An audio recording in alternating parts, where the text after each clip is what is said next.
Atlanta. So I got a little story for everyone. You know how normally it's my internet.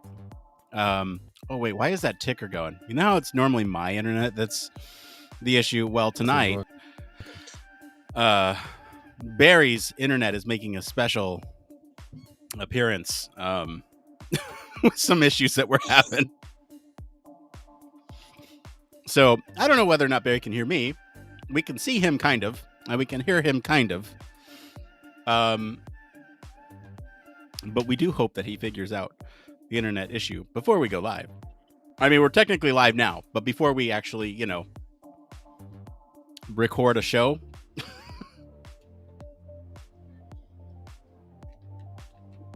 So let's try to figure this out, because it looks like Barry might be coming back here. I don't know. He's still lagging. Network connection 5 out of 10.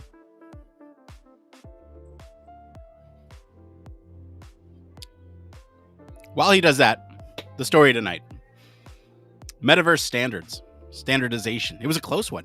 We actually had, in both of our social, well, heads up, first off, we're now posting the poll on LinkedIn as well for a more professional audience's opinion, and as well as Twitter. And so those two polls, actually, the story about perception of harm and harmful objects and basically things that are controversial, healthcare, guns, that stuff.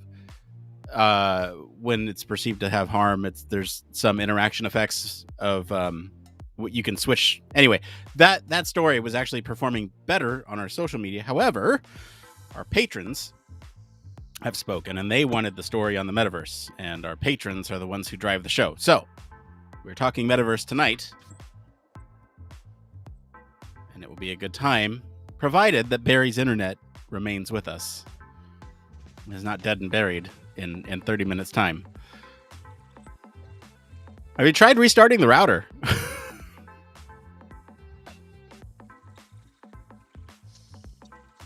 Can you even hear us?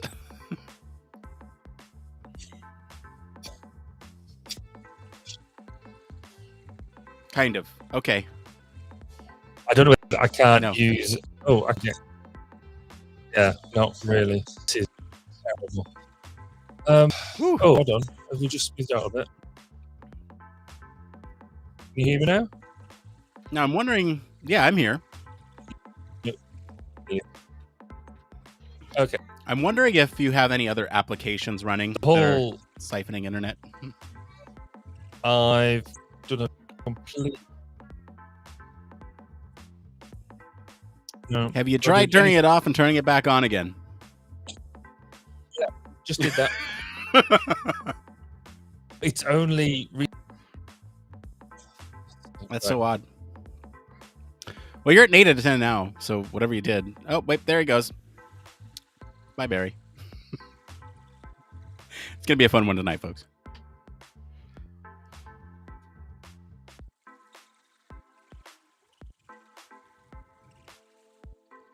I'm in a good mood. I just came off of a 45-minute nap. Both my son and I are not feeling too well. He's got the sniffles. I got some sniffles left. Yesterday was worse for me, but I gave it to him. And so I'm coming off of a 45-minute nap with him. And I feel great. I'm ready to podcast.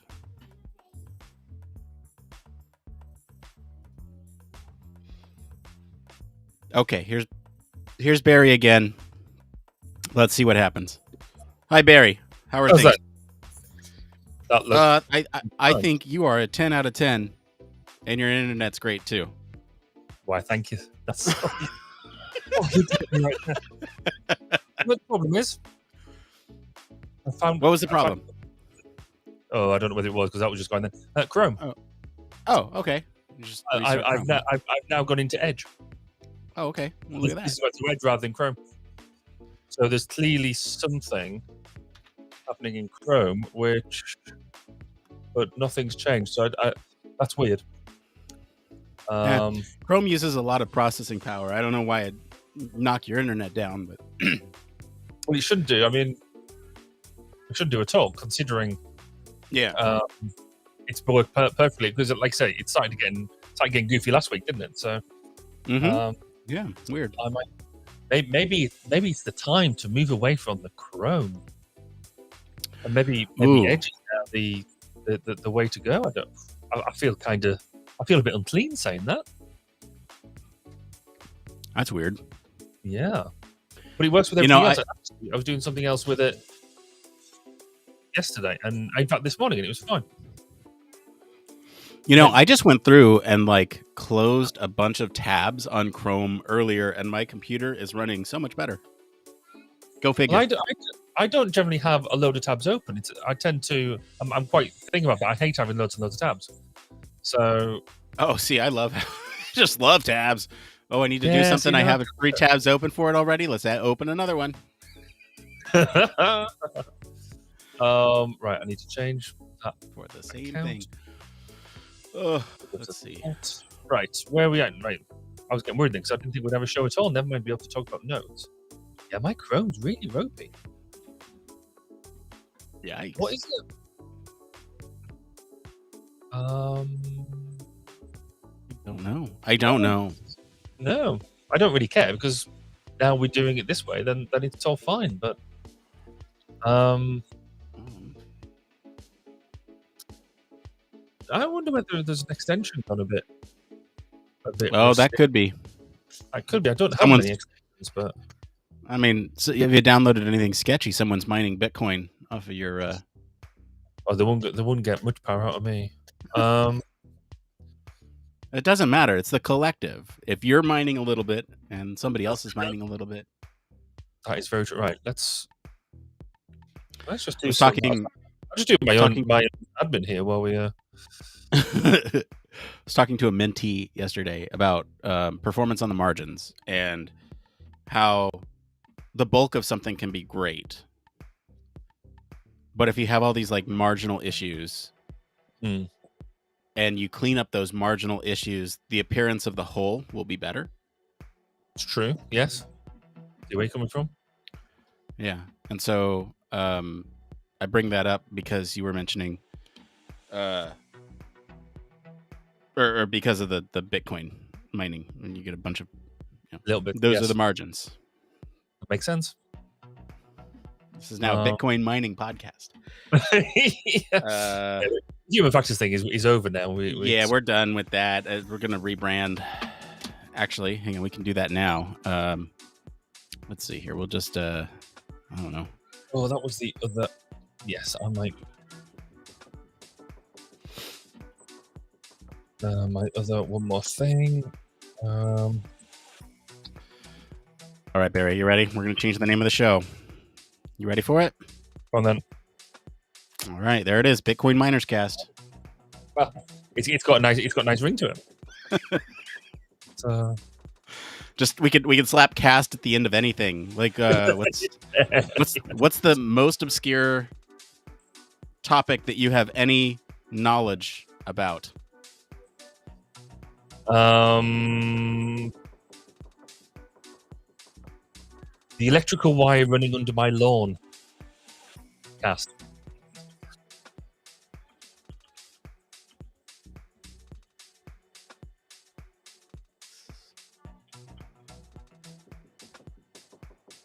All right, you ready? Change the name of the show again. There you go. I like that. That is very good. I'm sorry, but nothing beats nothing beats this headline. I have this saved. I just am never getting rid of this. Yes. I'm never getting rid of that one. I need to use that. I've been asked to do to the Royal Air Force Safety. Basically, they're having a safety conference, and I've been asked to do a lecture.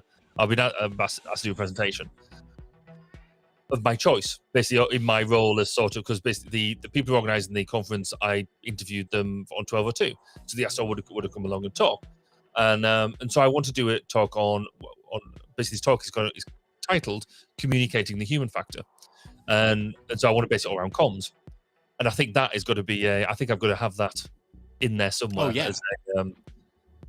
as a way example of good communication, or adapting communication to the communication. Must remember to do that. It's almost like adapting your marketing materials to account for who's reading them. Yes, it's exactly that, isn't it? It's how's your week been? Have you had a fun day? It's been. How has it been? It's been there. Today has been. I don't know how to say it. It's a weird, not weird. It's a slow start. It feels really slow. I feel like a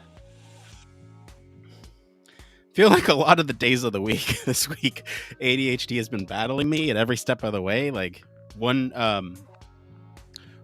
symptom that really manifests itself is the inability to get started no matter how motivated you are on something. So it's not like procrastination. It's like it's a different sensation where you're completely motivated. You want to go, and you just can't. It's like, turning the keys in the car and the car engine sputters. Is the closest analogy. And so I've had a lot of that this week. Once I get going, it's like filling the tank as you're driving. Right. Yeah. Not human. You're just like, oh, you gotta keep this thing going. It's been like that a lot of this week. How about you? How are things going for you? They're not too bad. It's been a busy week. I took my new car on its longest journey earlier in the week. So we had the Queen's funeral on Monday, which was a very solemn event. But actually, I think it was quite nice. It was almost a celebration of her life rather than because it wasn't necessarily a shock in the grand scheme of things. It wasn't quite expected, but she was 96.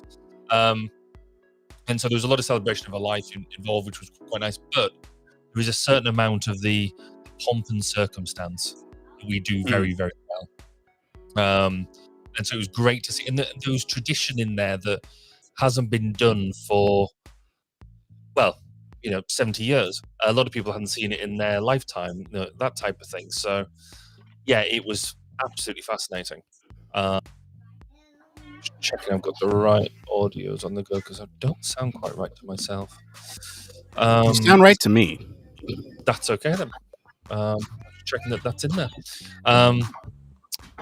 So that was that, and then I took my car on a long road trip to see how I could work with the range anxiety and things like that. And I got anxious, but we overcame it. It was all good, and I've now got more faith and trust in what the car will do. Now, does that range degrade over time? Because it's a battery. I'm assuming it will do.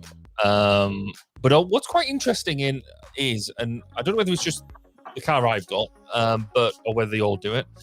But it starts off with right on the book. Your book range is, I think on mine is 300 and something miles. Say 320 miles. But now that I've driven it, charged it, it's worked out how I drive badly, and all this sort of stuff.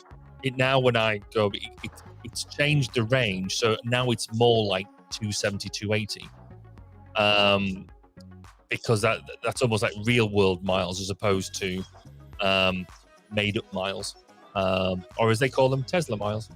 Because I didn't know this, that the way that Tesla does their testing for their range is very different from the way Ford does it.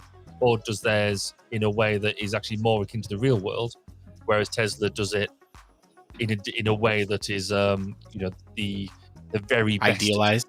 Yeah, very, very idealized, going down a slope with a wind behind you type of thing. I'm sure it's for legal reasons not quite like that, but right. But it's there is a now I didn't realize it before, but it's fairly well documented. So it's interesting to see how that works.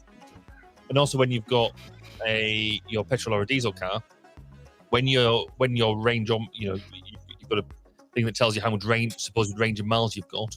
When that starts getting lower, the miles tick down quicker than the actual miles you're doing, because it's all estimating. Whereas what I found with this is actually when I had so many miles to go, that's how many miles I had to go. And it was ticking down with the miles I was eating up was affecting the battery in the same way. So that was much more accurate. So it learns that you have certain subsystems on or off when you drive and how you drive. And so it automatically updates the estimate. So like if it knows that you always drive with the AC on at like mid blast, it will take into consideration that power consumption for your range. And you listen to the stereo at this volume normally, and normal driving behavior is this. That's cool. That's really cool. It is, and I think it is more because I was under the preconception that having the AC on and audio electrics on in the car is going to make a massive amount of difference, but it does give you a breakdown of where you've used all of your energy, and the amount that your AC takes, it'll change when we get into winter, but the amount the electrics inside the car take is minimal. The 90% of your charge is being used on driving, so which is quite cool. Oh yeah, I mean that makes sense, right? If you think about the size of a traditional car battery, about this big, right? I think you're thinking about that portion of a larger battery that would be like, I don't know, how big is the battery? Have you seen the battery on your car? Like it's underneath, right? Underneath, it's built into the car is built. The battery is built into the chassis of the car, so you can't see it. It just is there. It's awesome. So what happens if you need to replace the battery? You get a new car. I think it's one of these things that the battery is now engineered to. It's a bit like the battery in your mobile phone. You can replace the battery in your mobile phone, but it's not like they're made for that to be done. In the old, you used to be able to take the battery off and put a new battery on, whereas now, they're not really able to do that. And I think cars are the same. They're built you can replace the batteries, but it's a mechanic's job. It's not something you could do at home, I don't think. Obviously you wouldn't be able to do it at home. I'm just thinking like, they got to make that easy to do for the longevity of a vehicle, so that way I don't know. They might want to do planned obsolescence, but like, I don't know. To me, there should be. This is policy talking, but there should be some policy that encourages car makers, car manufacturers to sort of consider the longevity of a vehicle and make it so that way it can be reused, right? Otherwise, it's just wasteful to like have. I think there's a bit of balance there. I think there is, because I think we were, it leads back into what we were talking about last week. Is we're still on the early cusp of the wave of the technology. So, we didn't go to Henry Ford and say, yes, you've invented the factory produced car, but we've got to make sure it lasts forever. We sort of learned that these things can happen, and I think where we'll get to is they're already better than they were, and I think they will evolve over time. But we can ask for them to be considering it, but also, do you then want them to restrict it just because because we're on that early technology? Right. I don't know. It's interesting. Yeah, I mean, I'm just thinking if not to reuse the vehicle, but make the materials able to be reused, right? And I think this is the whole sustainability, climate ergonomic stuff, right? It's like, how do you create incentives for people to turn in their car and to get that thing taken apart from a Ford Mach? Is it Mach-E? Mach-E, yeah. Mustang Mach-E. I forget the Mustang. That's important. Mustang Mach-E, yeah. You got the Mustang. Sports car. Sports car. Kids are going off to college. Now you got a sports car. Yep. A lot. But technically, they're marketing it as an SUV. Really? Hang on. I got to look at this thing again. Because I looked at it and I was like, I mean, it's a fancy car. And that's an SUV? No, there's no way that's an SUV. That's Okay. kind of what. Okay. I see. Okay. I see the inkling of a hatchback there. Yeah, it is a hatchback, but I would still say that's a hatchback. It's not an SUV. It's not. For me, an SUV needs to be a bit higher off the ground. I mean, it is. Yeah. It's not low, which I'm pleased about because it wouldn't get on my driveway. So it is higher up, but it's not SUV height. It's also a darn sight faster than an SUV as well. It is so incredible. I mean, truthfully, I haven't tried top speed stuff at all. I'm almost too scared to. But the 0 to 60, the acceleration off the mark, and the 60 to 90, it is throw you back in your chair sort of stuff. It's insanely quick. The torque in that the electric motors provide is. So I've driven some fast things, but this is something else. And Amanda likes it, but she never normally likes the cars I like. So, well, that's great. I mean, that's except it means she's using it, apart from that. But I'm trying to encourage her to, because she was like, "Oh, don't use it because it's your car." And I was like, "Well, no, it's our car, and it's made short." One of the reasons we got it was for doing the short journeys that a diesel is inefficient for. Then we're debating about whether I take it on a road trip this weekend and go and see my family up north, to go and try it out and see what it's like on a longer journey. Yeah, you should maybe try to punch it top speed.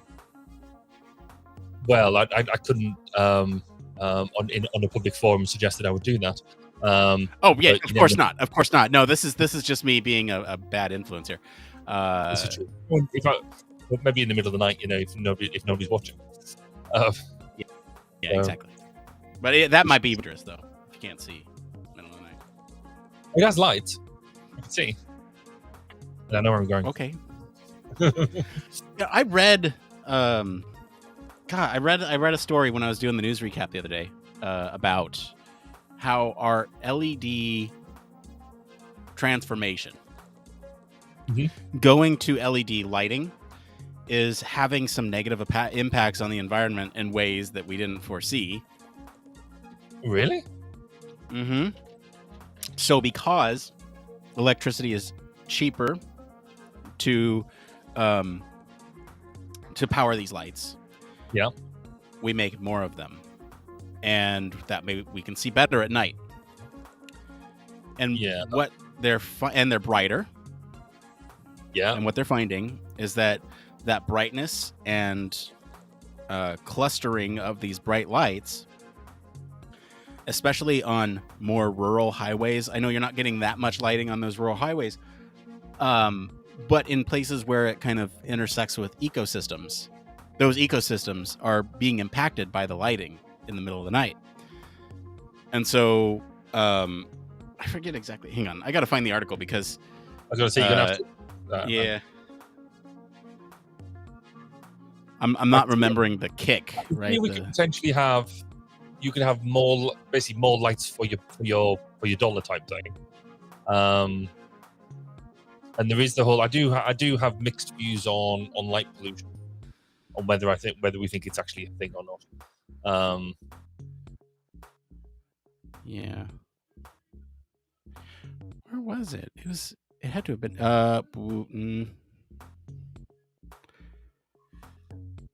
Well, obviously the light pollution stuff. That is. Let's see. It must have been within the past week. Oh yeah, increasing environmental risk here. Okay, so part of it's suppressing melatonin in humans. Yeah. Okay. See that one. Yeah. That makes sense. And affecting insects. Okay, that's why. Just in the way that. Okay. So, so obviously, melatonin cycles, key drivers, biological clock, that type of thing. Let's see here. Where's the? Initial satellite studies may have underestimated the increase in the intensity of lighting because they missed the change in color temperature. Because the lighting has gone from that like orange to blue. Yeah. Let's see here. I gotta find. They mentioned insects, but that makes sense actually, because there's a lot of studies out now, aren't there, with the way that using your mobile phone affects you is not just because you're looking at a screen at night, is because of the blue intensity within the screen, which is why a lot of the phones now have a screen filter, have a blue dampener in their nighttime settings, and you can get blue filters and things like that. So I can see how that would work. Yeah. Real world. So here's the ecological issues with insects. Light pollution may be discussed a lot, but it's only relatively recently that we've begun to understand just how harmful it can be for wildlife. Reading. So, look at caterpillars, for example. These don't typically move very far in their lifetime. So when sampling at a given point, we can be confident we're precisely measuring local effects. Moths are highly diverse evolutionarily and ecologically, meaning they should be fairly representative of nocturnal insects. They're also relatively well studied.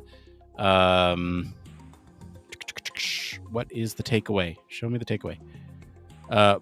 So the weight of the caterpillars were in general heavier in lit areas, which the researchers suspect is due to stress and as a result of rush development. Will lead to smaller adults, which are less evolutionarily fit, fewer eggs. In almost all situations, the results were worse under white LED lighting compared to traditional yellow sodium lighting. Yeah. They also did an experiment. Yeah, where they put up temporary LED lighting in rural grass margins that had never been illuminated before.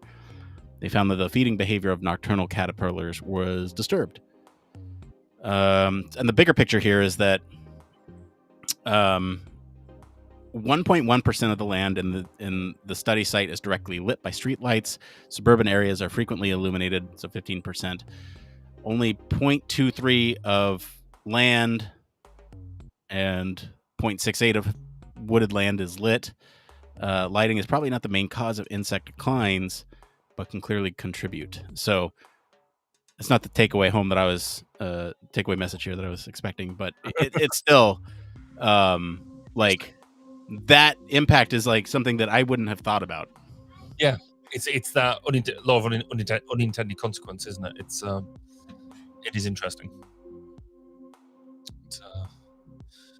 We're only 2 minutes away. Are we? We are.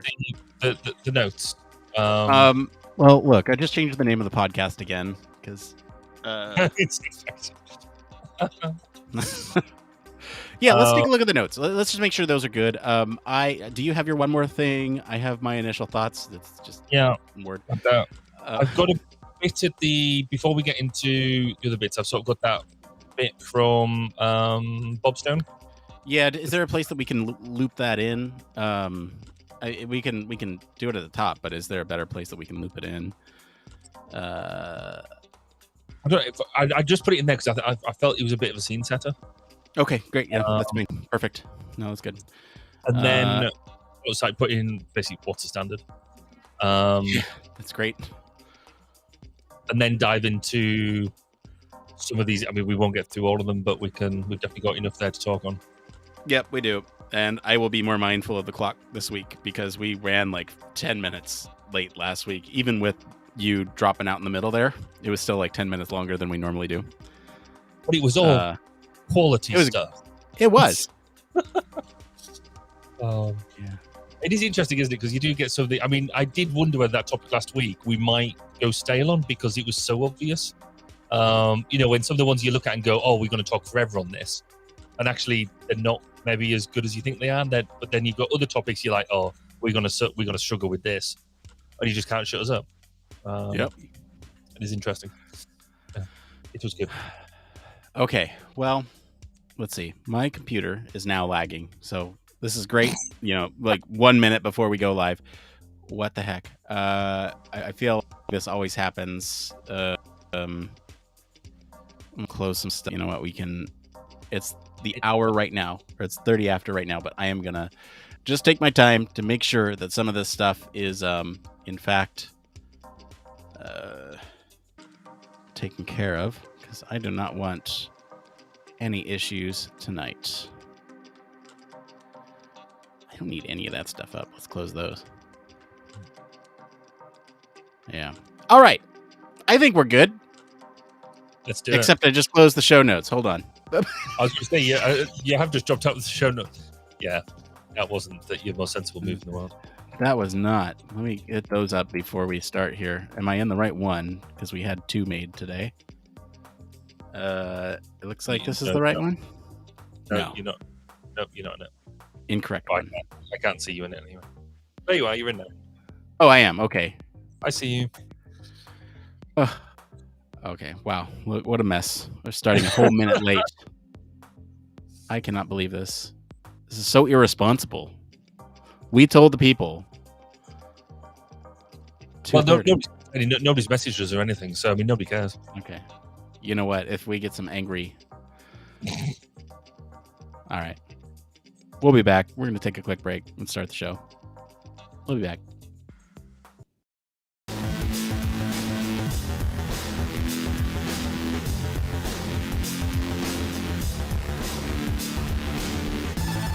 Welcome to Human Factors Cast, your weekly podcast for human factors, psychology, and design.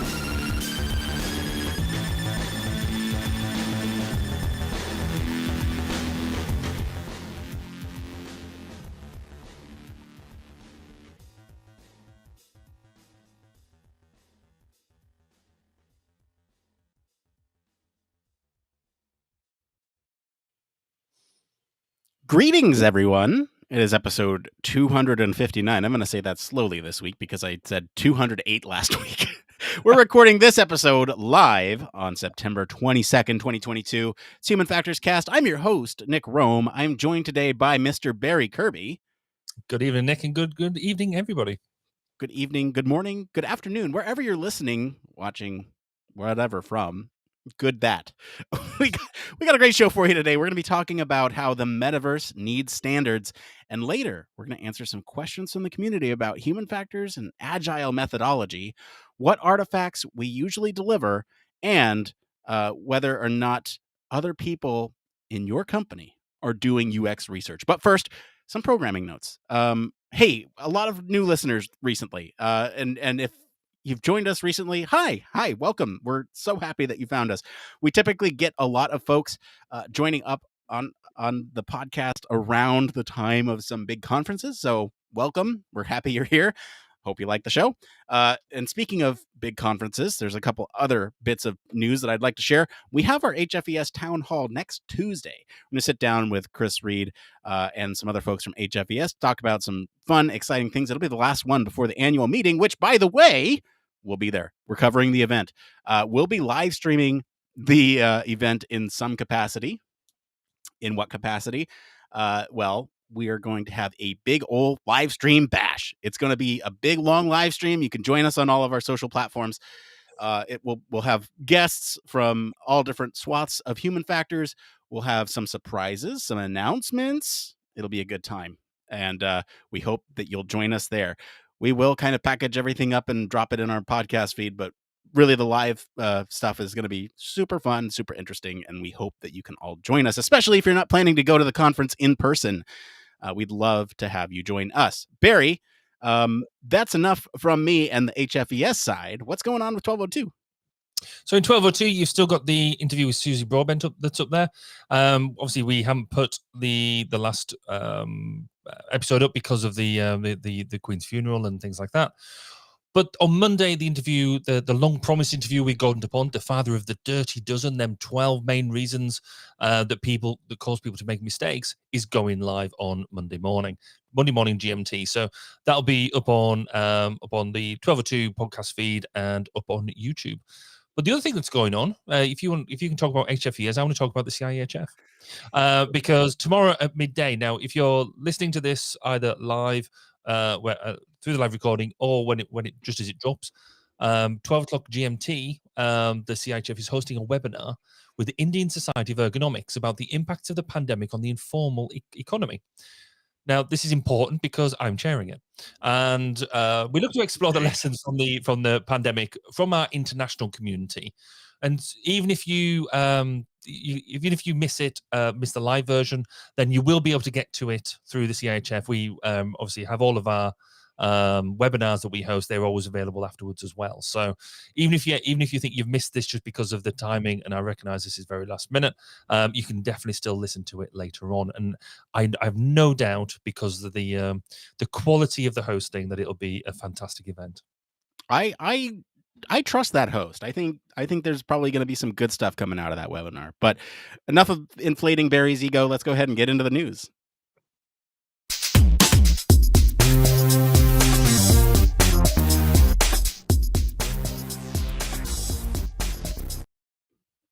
Yes, this is the part of the show all about human factors news. It was a close one this week between our socials and between the patrons. The patrons won us out. Barry, what is the story this week? So the story this week is about the idea that the metaverse needs standards too. So the Metaverse Standards Forum sees an opportunity to get everyone to sit down and hash out the basic technologies needed. With a more solid foundation, the forum believes the metaverse can better develop and evolve. Now, the forum has announced that after 2 months of hashing priorities, it has an initial list of priority topics that will steer the metaverse standards development in its domain working groups. The topics include both straightforward technical problems like augmented and virtual reality standards, as well as the concerns around privacy, ethics, and user safety.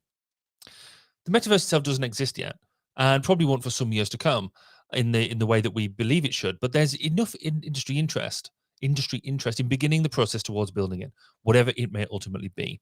The Metaverse Standards Forum is being organized by the Kronos Group, a software consortium developing royalty-free standards around technologies like virtual reality, augmented reality, and vision processing.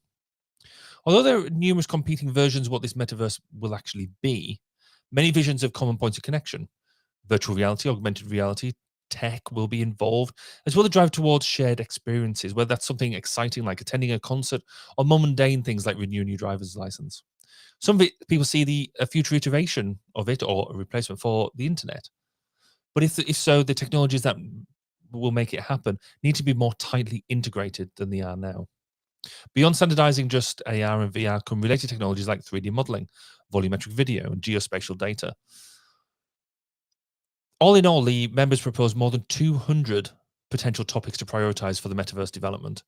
That list has been narrowed down to 8 areas of interest, which will form the first domain working group for the forum members to join.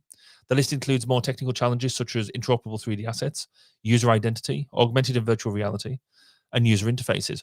Broader challenges also highlighted include metaverse ethics, privacy, governance, and education and certification. So, Nick, are you in favor of standards? Do you have any standards? Yes. Barry, what do you think? No, I'm just kidding. So look, like the answer is simple. Yes, we need standards. And I think at the surface, standards seem like such an unsexy topic in in any field, but standards are incredibly cool. And I encourage anyone listening, watching, go check out some standards in your field. You may or may not realize that a lot of things that you work around every day are because of standards. And when you go back and trace that back to the purpose of why those standards were implemented in the first place, it can sometimes be quite illuminating. And also, I'm going to mention this now versus later, but if you are a part of a community, like, I don't know, human factors and ergonomics, where it's a sort of close-knit kind of group, it's a smaller group, you can get involved in standards committees for a lot of different things. Not even, I don't know, 4 years ago, we went out to ErgoX with an HFES in 2018. Chris and Dave, Chris Reed, Dave Rempel, they were talking about standardization in exoskeletons and how exoskeletons don't have a whole lot of standards. Well, they were searching for people to get involved with that, and that's what that whole event was about. And so go out, get involved, and you can have a say in what those standards are, especially if you feel super passionate about it. I don't know if that's necessarily going to be the case here because it's, by this Kronos group, but it sounds like a lot of big players are at the table for this. And so that kind of gives me some warm and fuzzies. They wouldn't just send anybody to this. And so I don't know. It feels like, yes, we need this. Are the right people there? It seems like for the most part, yes. And I have some thoughts about what standards should be implemented, and we can talk about a lot of those. Barry, what is your initial thoughts on this? I like your faith that the right people are at the table. I think that's naive but heartwarming. Do we need standards? As you absolutely say, I think you're absolutely right. But as we've already said, what is the metaverse at the moment? It's an ideology. It's not actually a thing, or is it? I'm still not entirely sure. In many cases, the whenever you get new technologies come along, the standards will evolve. They're there, and that's how many come to life. You get some initial things, and then they keep pace. But this is clearly fueled by a deeper question of trust. People don't trust now large corporates. They don't trust the Googles, the Metas, these organizations that aren't governed by literally the government type thing. And even then, with the government, we don't trust them either. We don't like having people or think organizations like this having so much sway over what we do. I mean, for me, the best representation I can see of this, or the image I conjure in my head when we talk about the metaverse now, is, I don't know if you've seen the movie Ready Player One. Where they talk about they had the Oasis, which was their all-pervasive online community, where people worked, lived, and that's really, I think, where we're talking about now. Incidentally, I think the book's better than the film, but I think that's kind of where we're at. I think people struggle with that definition. Yeah, I don't. Do you want to set the scene for this quote here? Yeah. So, when as we usually do, or say usually do, I've done it for the past 3-4 episodes. Put some stuff out there around onto social media around what people thought about it. And one of the expected eye rolls that I got on one of my comments was kind of as expected by Professor Bob Stone, who's over here in the UK is very much at the forefront of VR. Virtual reality, augmented reality, and XR, and that type of thing. And so I looked up one of his more recent papers and articles to sort of give us a bit of a grounding, because Bob's very good at that. He's very grounded when it comes to this stuff. He doesn't take any nonsense. And so what I wanted to do was just draw on some of his words. And he says that the notion of a metaverse, not necessarily the metaverse, but a metaverse, is a persistent online massive virtual environment with interoperable features that span both digital and real domains. And that idea has actually existed for many years. He then describes some of the other collaborative projects, and we might drop into them. But the one that we have talked about previously is the one produced by Linden Labs, the Second Life. We saw that go, and that's not too dissimilar to what we're talking about. But actually, he then goes on to say, today the efforts have been very much accelerated by COVID-19 pandemic and the need for conferences and international events to go ahead with national and international social distancing well in mind. Interest in the metaverse has exploded because of this on a global level, with all manner of organizations, small and large, offering products and platforms. Just a handful of those organizations active today include Engage, Glue, Point Media, Spatial, Decentraland, CryptoVoxels, and Vibella. In parallel with these technological developments, investors are already planning ahead for doing business within the metaverse. For example, in April, Decentraland sold over 40,000 square meters of virtual space for $572,000. In March, Vignesh Sundaresan bought the first 5,000 days, an item of an NFT, which we talked about before, an item of NFT art by Beeple at Christie's for nearly $70 million. He aims to show this digital art acquisition within the virtual worlds of for all meta visitors to enjoy. So that just gives, firstly, I like this idea, a very simple description of it's that persistent online environment, but it does span both the digital and real world. It is bringing them together, but them numbers at the end, them values, just show how people are now buying into it and throwing some serious cash. It's almost that investing in the futures piece, isn't it? It's quite scary, really. Yeah. And I want to comment on this too, because some of it's predatory. Some of it is people taking advantage of a situation where, like, for example, there's this thing called Earth 2.0, and it's basically Earth in the metaverse, and you can buy plots of land in the metaverse, and you own that. Is it interoperable with other parts of the metaverse? Maybe. I don't know. We haven't figured that out yet. That's what the standards are for. But if the metaverse doesn't take off, or if this company goes out, then you've bought what, this digital asset that is worthless for a lot of money in a lot of cases. And so some of it seems like it's that investment risk, right? And so you got to take that into consideration. But again, this really highlights why we need standards, and sort of why this group of folks are getting together in the first place. And let's talk about standards, and really what standards is, right? And we can maybe start there. What a standard is, and it's some way to define how to do a procedure, develop a product, or anything like that. Really, standards can apply to a lot of different domains. It can apply to every domain, but they can also be a variety of different, I guess, interactions, right? It could be a product, it could be a policy, it could be a procedure, it could be any one of those things, the 5 Ps, whatever they are, policy, procedure, product. I'm blanking on it. It could be any one of those. Process. There you go. And really, ideally, some organizations like OSHA are out there for safety reasons.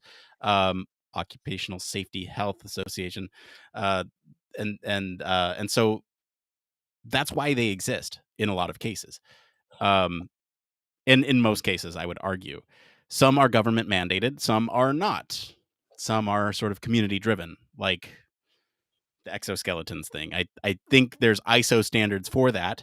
But what is ISO? I don't even know. But there's ISO, there's OSHA, there's a bunch of different organizations that have standards. There's IEEE, who this story is from. They have standards as well, which is probably why they're bringing it up. And so, so there's a bunch of different organizations that are working on standards, and they have different pedigrees associated with them, and sometimes some other standards take precedence, especially if they come down from the government. And that's kind of my primer on standards. Barry, do you have anything else to add to that? Yeah, I think some people, you might get mixed up between what guidance is and what a standard is. So a guidance is an element of best practice where people sort of say, oh, this is kind of how we should work together. Whereas a standard is an agreement on how people work together, or how things will work together. And if you don't follow the standard, you don't get to play. So, and I think the 3 different categories of these are worth exploring, because you can have, and I guess just to follow that last comment up, you might think, well, how does a government mandated standard? We haven't agreed to do that. Well, by the fact you've elected the government, that is you agreeing to do whatever it is that they say. It's unfortunate, but there it is. It's the law. But you have open standards, which is everybody can see how the standard was derived, how it was used, and how it was got to. It's all agreed and all that sort of stuff. And that's so if you get a standard for an API programming interface in software, if it's an open standard, you can see how it's derived, you can see the code behind it and things like that. So that's where that more comes into play. Community standards is where, as you've described, people come together and mutually agree between organizations and individuals, yeah, this is the right thing to do, and we'll do this. And generally they keep on evolving. But the proprietary standards are some of the things that make me fear around the metaverse. And the proprietary standards are the ones that you fundamentally have to pay to see. If you don't pay the fee to see the standard, then you don't get to play. And so you won't be able to interface with the software. You won't be able to interface with the way that they anticipate you working. And so then that excludes people, that excludes development, and that excludes engagement, which can have all sorts of knock-on effects. So it's interesting. We don't really have, we sort of see that things are potentially going down that maybe open standard, maybe community standard route, but because we just don't have enough visibility of it yet to see exactly how people are going to chime into being able to engage. Right. Got to pay the troll toll. So I think there's a bunch of different ways that we can attack this. I think since we're already talking about sort of community approach, I think sort of the broader organizational social aspect of standardization might be a good place to start. Now, I'll start in the sense of, if you think about end user license agreements, there's standards around that. And there, I mean, everyone's encountered a EULA where you just say, yes, I agree, and you haven't read a damn thing. And so just because standards are there doesn't mean they are usable or that they are intuitive or really have sort of the best intent for the end user in mind, because that is there to make sure that you understand everything about a program before you install it, or a process, a service that you subscribe to. And what ends up happening is people just click I agree with no sort of check to make sure that the person understands exactly what's going on.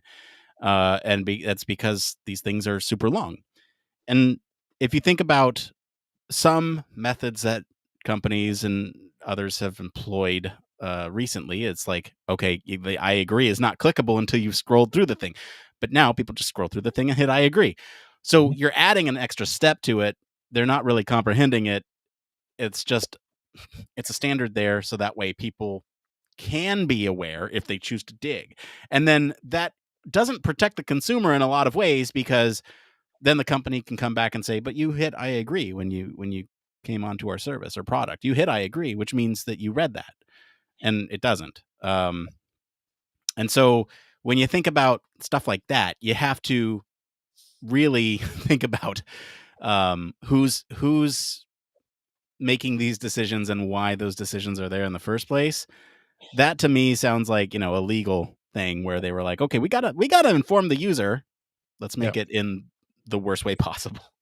I don't know. There's, end user license agreements are a huge thing, and they can be tackled by a variety of interaction methods, let's say, like quizzes, but there's no good way to do it. I think that's the ultimate takeaway there. And the reason why I'm bringing up end user license agreements is because that's what the metaverse is going to be made of, especially when you have all these different players in there. And if you have sort of assets from different companies, if you have different organizations with different rules, you're going to have to play by all those rules when you're in the metaverse. And if you break one of those rules and you're not aware of those, then it's one of those things where, can you really be at fault because you weren't aware of it? And so they got to present that information to you. And I'm going off on a tangent here, but really the thing I'm getting at is that it's complicated. It's very complicated, and that standards can't necessarily protect users of whatever product they're using. What do you want to jump into, Barry? I've talked about EULAs. Yeah, I think taking that almost a step up and sort of saying, right, well, where are we going to use this? So again, I sort of brought up the film and the better book, Ready Player One, where you had people were docking into the Oasis, and you could go to school there. You could, people would go in there for their education, because their education experience was just so much richer, so much better. You could work, and there was various work options that you could have there. Obviously, entertainment was massive. You could trade, and the higher up you got in the social hierarchy, then more things were open to you. And then also, going back to the Second Life that we used the example of earlier, there was large broadcasting corporations were holding concerts and everything in virtual environments, and so you could easily get people together to have meetings, to discuss things and all that sort of stuff. And you can just see how this type of technology will make all that better, because particularly, so say you're working collaboratively, you can see where standards are going to be used here. Because if you've got different languages, if you've got different discussions, if you've got different ways of working, being on the ability to share data in a meaningful collaborative way, the ability to discuss in a collaborative way, but also the ability to easily legally, and you go actually chimes into what you said about end user license agreements, them legal elements, because if we're going to be talking business across countries in a much freer way than we are now, then different countries have different business legal standards, and so how do we make sure that all works? So it should make that sort of stuff easier.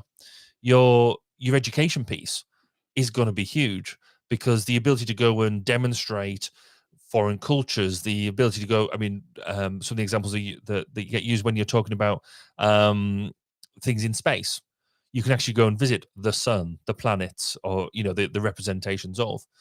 But how do we know that the lessons that are being taught will be of an appropriate standard, an appropriate representation, and not just made up? You're then back to standards. How do you apply teaching standards within the metaverse? Society, again, is just two replications of them things. And if you're doing public meetings, public forums, or concerts and things like that, how do you make sure that artists' rights are respected? When anybody can chime into these things. We've already got now that if you want to watch programs in a different country to where you're at, then you can now use VPN tunneling to make your DNS look like it's within that country, and therefore you get around some of these barriers. We're going to need standards to be able to deal with geographical issues around licensing and things to make that work. So I think it's one of these things. It's easy to dive down into, and I think we will dive down into some almost the not the negatives, but the challenges of what the metaverse is going to give us. But it's also it's a massive opportunity as well, because it is a next generation jump. But I do think we've got some really physical things that act as barriers to us exploiting it properly. Right. Do you want to pick one up now? Because I realize I whittled on quite. No, already. it's okay. I want to continue on your thought, because if you're talking about international laws and different countries having different laws, is the metaverse in itself its own environment? And should we treat it as such? Should it be governed outside of real world governments, right? Like, should we have a government in the metaverse that decides the standards, that decides how all these laws work in the metaverse? And really, that becomes even more challenging, because how do you come up with a system, a political philosophy that satisfies everyone, or that will sort of satisfy most? And if that differs from the country that you are physically located in, how do those laws interact? And if you've done something illegal in your country but it happened in the metaverse, does it count?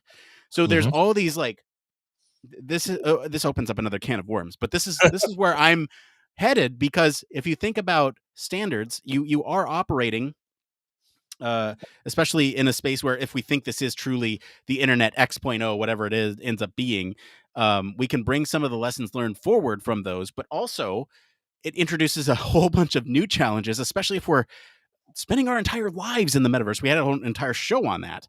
And so if you're thinking about how people might interact with this virtual thing, do they reside there?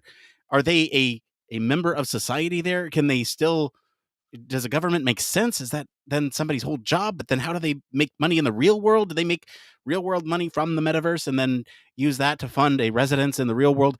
This whole thing becomes a very complex issue very quickly when you start to pull on the strings here a little bit and understand what standards might actually mean, because you can't implement a standard that's illegal in another country, or what I mean by illegal is that you can't necessarily implement those restrictions on people in another country. And so you have to think about that type of stuff. One example of this could be like international copyright law.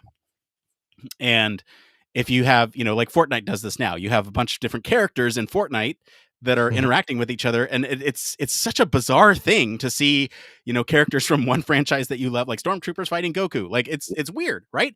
And it's this weird experiment, and they have concerts in there too. It's like the most true example of what a metaverse could be right now, at least in my opinion. The only thing that's missing from it really is VR, and like there's a lot missing from it. But um, the businesses that have participated in this type of thing have agreed to have their character licensed out into the game and are available, some in perpetuity, which is really interesting. Will those laws apply in the metaverse? And can somebody create a digital asset that is a character from an IP that's in the real world, and how is that protected? There's just so many issues, and really it's just a can of worms, and I kind of want to get out of this because it's just leading me down a rabbit hole that I can't get out of. It's sort of it. I mean, a lot of that is being sorted out now, isn't it? Because at the moment, I still see, you know, the way you expressed it is this internet sort of 2.0, 3.0, whatever. Because it kind of is. We're still just talking about data, and all we're doing really is talking about a better way of visualizing it. At this point, I mean, we are going down that route of what do we do a bit later on, but right now we do have pervasive data that's going that doesn't know geographical boundaries, and so we're having to deal with some of them issues already. Different libel laws and things like that we have to deal with on a country by country basis. So your social media has to deal with that because it's kind of ubiquitous, and different things happen. So I don't think we need to. I think we need to worry about it, but not too much right now, if that makes sense. Because I think that will evolve, and it'll be tested by, unfortunately, by people screwing up, and then it'll get tested in law, and that's kind of how most legal systems work, and this won't be any different in that respect. It will just be, you know, as case law develops, we'll work out what it is. I mean, the financial industry is a really big one for that. Like, who pays tax where? I mean, the thing that worries me about this to a certain extent, and then I will dive off this into some more fun engineering stuff. Good. Is you know, we talk about geographic actual proper government ran countries, and then this is going to be a corporate ran. And how does that work? And again, I sort of mentioned Ready Player One a couple of times. They do deal with that as a topic, and it's interesting. But to go back to the definition that we read out from Bob earlier, you know, he sort of highlights that it's got to span both digital and real domains. And I think this is where, for me, the engineering is kind of it's getting there, but it's still got a bit to do, because fundamentally everything's that you've got to be able to put on a headset to make it happen. So you're immediately blocking out the world. I mean, we've used this language already. You stay immersed in it all the time. But if you're wearing a VR headset, then you're not seeing the outside world. Therefore, you're not interacting. It's not that what I think fits with that idea of a metaverse. You're just in a fancy video game. You know, it's a very good one and quite cool, but you're not augmenting. You know, you're not augmenting both realities together. But I think, again, going back to the standards for this, even with the VR headsets, we need the standards in place now to look at things like, when you put on a headset, do we insist that it checks the environment around you to make sure that it looks after you? You're not going to trip over anything. You're not going to run into a wall. You're not going to trip over something you left on your floor because of the space that space that you need in the physical space to explore the virtual space. So one of the headsets I've got at the moment will now do that at the beginning. You know, you put it on, it checks the environment around you, and you can see through to see what is in you. Exactly right. And so some of them will do that, but they're doing that because it's a nice thing to do. It's not a standard of a headset yet. There's no directive there that says the user shall be kept safe by ensuring that they don't walk into something that endangers them. And this is where I think we need to start looking at standards for things like that, because you've got games that have you flailing your arms around everywhere. Next thing you know, you've knocked something off your sideboard because you didn't check it straight away, or you knock it off the top of your telly, or you knock your telly over because you didn't realize it was there when you suddenly start karate kicking things and things like that. So we need to make sure that the technologies that keep people safe are included in some sort of standard around how we develop accessories for for any sort of equipment that we use with the metaverse. Yeah, I agree. I mean, just look at any sort of supercut of people getting injured with VR headsets on, and you'll see exactly what we're talking about here. There's a lot of different safety standards that need to go into it, and really, this comes down from everything from the physical safety concerns. That's kind of what we're talking about here with your eye health. Can you wear a headset for that long of a time without having some sort of impact to your eyesight?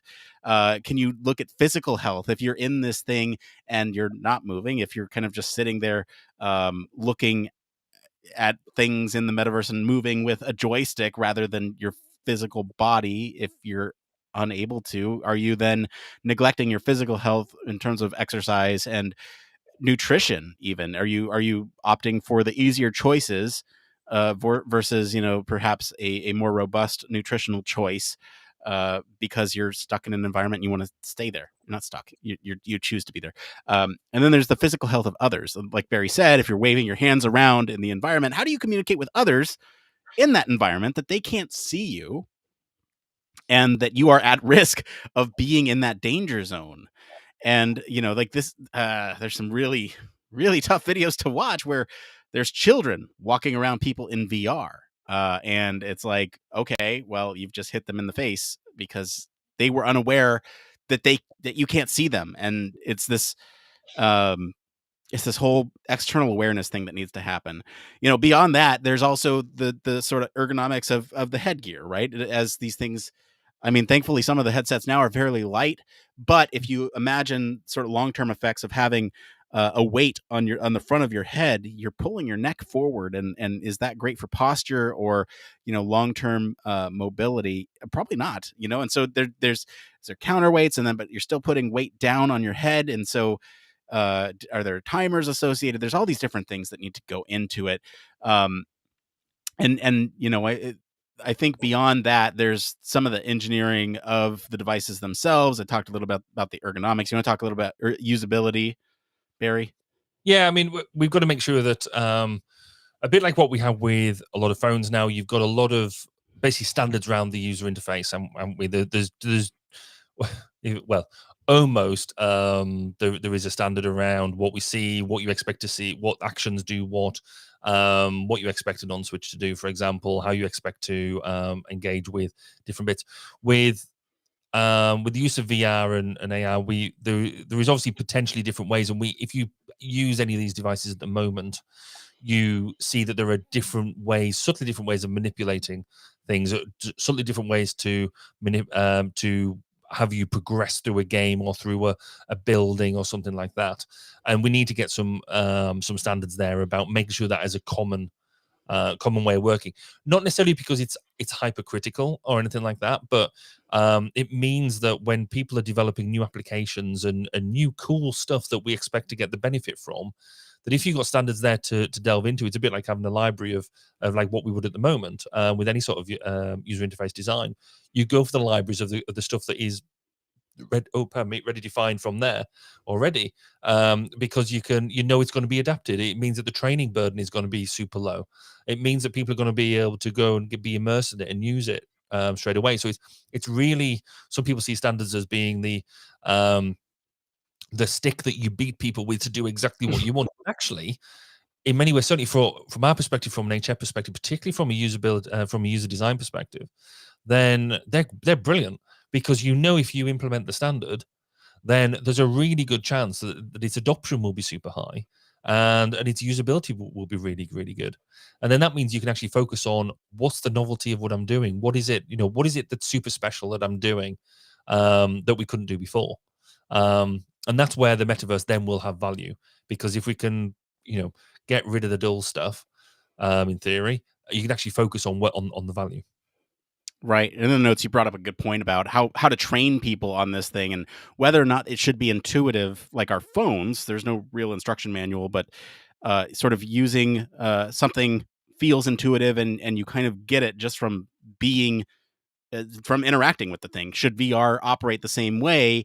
If not, then we need to have training associated with that. But then what does that look like? Are there, and I'm sure there's skills in VR that you will need training for. Like, I don't know, I can think of perhaps taking a class for drawing in VR, like what does that look like? How to use the tools? But that's not necessarily to use the headset and to use VR. That's a different thing. It's a skill set within VR. And so training, I'm of the belief that yes, it should be intuitive as they're as we incorporate this into people's lives and everything in the environment, or at least be able to understand once you're in there how to interact with things. Like, it should be crystal clear. And I think there's a bunch of different ways in which you can communicate to the user, and that'll evolve over time. But I think the last point that I want to talk about before we move on here is sort of the safety, or the I guess safety of people who need protection. And this is, we talk a lot about privacy on the show, and cybersecurity is a huge human factors issue. But really, when you're looking at those at risk, like minors, or prisoners are another population, pregnant women, you have all these different populations that need special considerations. Those, and especially those who in a virtual environment have like motion sickness. How do you communicate to those types of people who have specific needs? What type of protection that they have. And so if you think about some of these methods that we're employing now, we have like GDPR that is really just a button that says, here, accept all these cookies. But at the base of it, it's saying, what information are you allowing these companies to track about you? And it's that whole end user license agreement that I brought up at the beginning of this discussion, where they're communicating to you kind of what information they're tracking on you, but how do you sort of make sure that that information, that personal data around you is protected, and you're sharing the things that you want to share with others? We all have a right to privacy, and I think these types of issues will certainly rise up. Barry, any last thoughts on standards in the metaverse before we move on? Yeah, I think the just a sort of final point on that whole people bit is one of the things that I think we do now is you have a home life and a work life. Or if you're like me, and it just all blends together. But most people go to work and then come home and kind of want to have a bit of a gap between the two.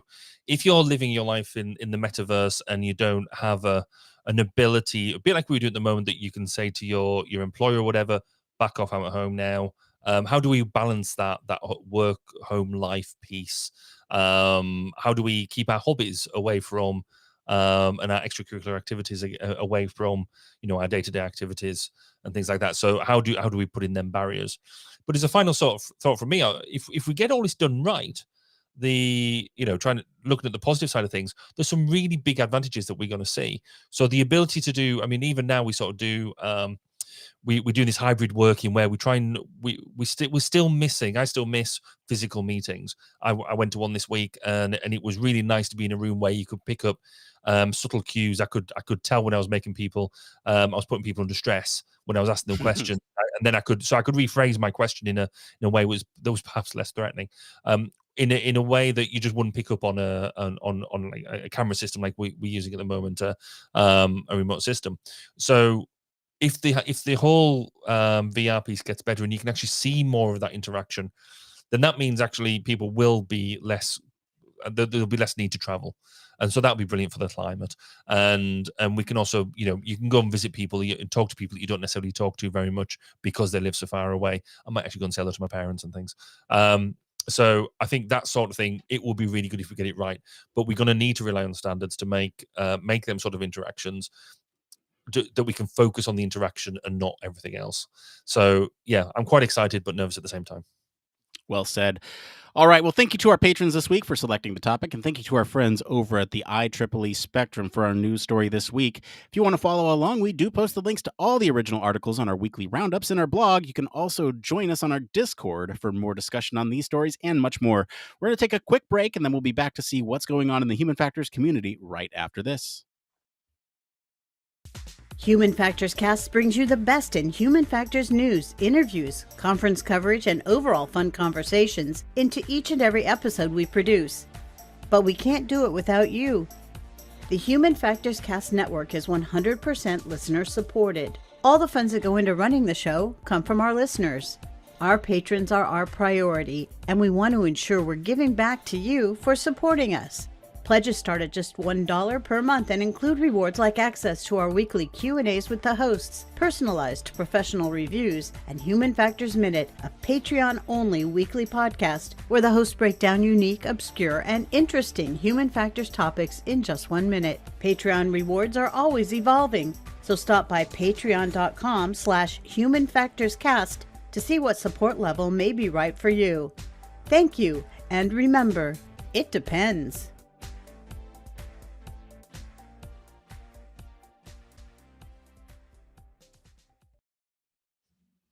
Yes, huge thank you, as always, to our patrons. We especially want to thank our honorary Human Factors Cast staff patron, Michelle Tripp. Patrons like you truly keep the show running and our lab running, too. So we thank you all so much for your continued support. I want to talk about something else that you may or may not be aware of. And we started this a couple weeks ago, I guess a couple months ago at this point. I'm going to encourage you all to follow us on social media. If you don't have the time to watch or listen to a full episode, that's okay. I don't blame you. We're all busy people.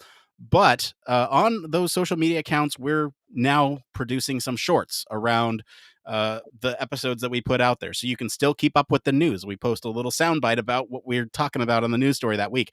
A lot of bite-sized content if you don't have the time to listen to the full show.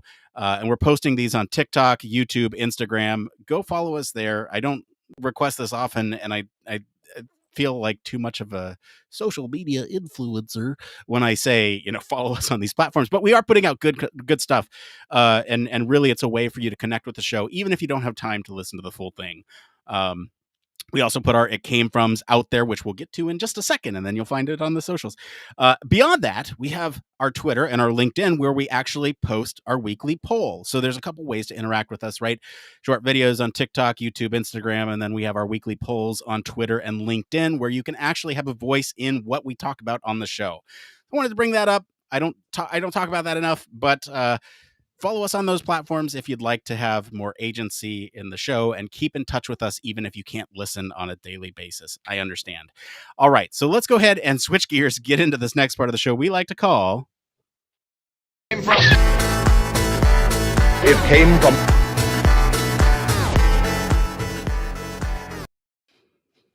That's right. It came from... This is the part of the show where we search all over the internet to bring you topics the community's talking about.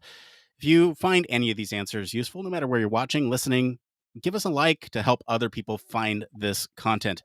Those algorithms are sure sneaky. All right, we have 3 tonight. The first one up here is from the Human Factors subreddit. This is by BuffChin5566. They write, Human Factors and Agile Methods. Hello all. I'm curious about if anyone here has some experience with human factors within agile development environment. Started a new job not too long ago, and the company product is heavily relying on software development.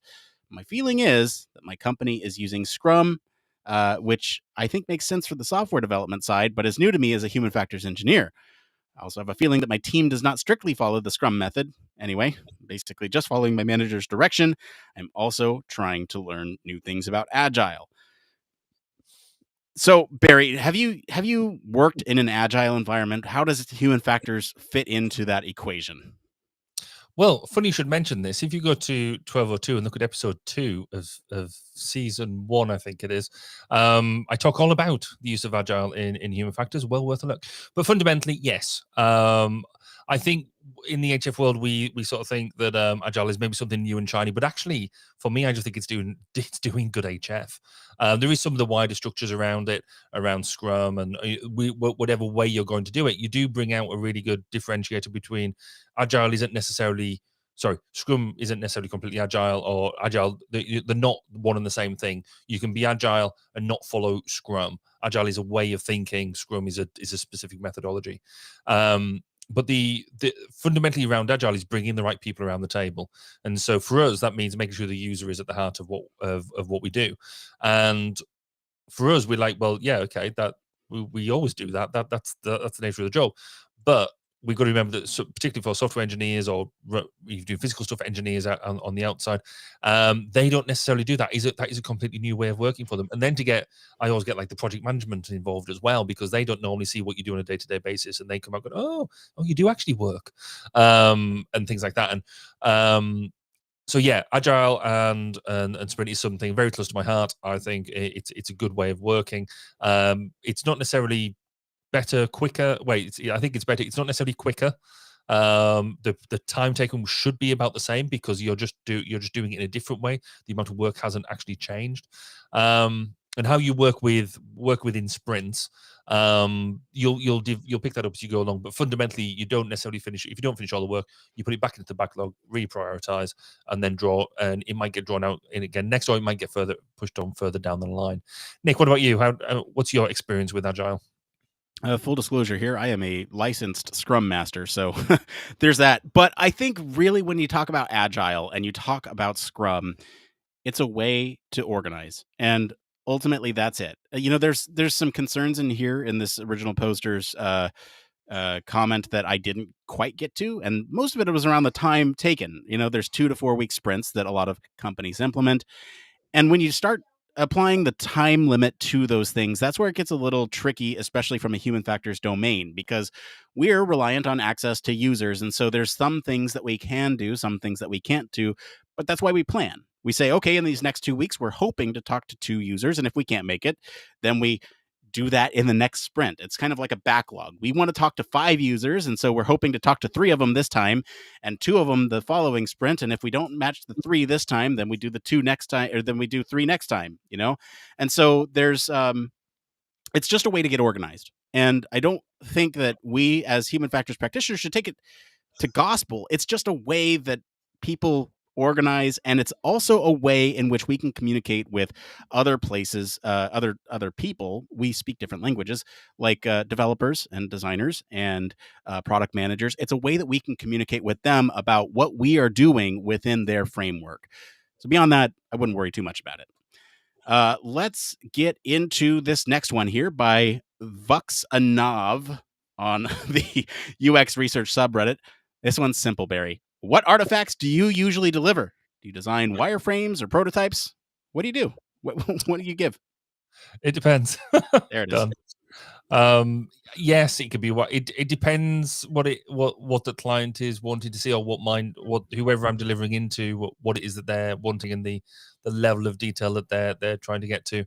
It could be wireframes. It could be, we talked about it last week, the use of a PowerPoint model. It could be a Figma sheet. It could be a report. It depends on what the client is and what it is that you're trying to achieve overall.